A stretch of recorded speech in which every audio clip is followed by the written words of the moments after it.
In this walkthrough, we'll guide you through the process of setting up leave types for your organization within TeamTrace. To get started, navigate to Settings.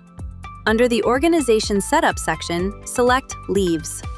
Click the Add button to create a new leave type.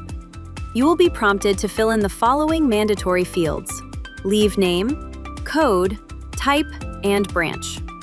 Under the Type field, you'll find 3 standard categories: paid, unpaid, and restricted.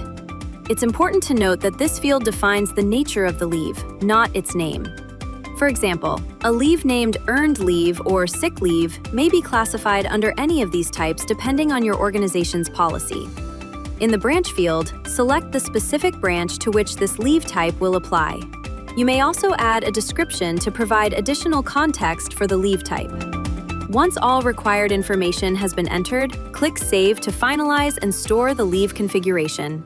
Now, in the main leave management interface, you can review key details at a glance, including the leave type, branch, unit, and status.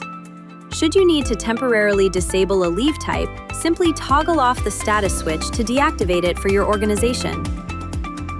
Options to edit or delete an existing leave type are readily available within the same interface for your convenience. Additionally, a Sync button is available for administrators.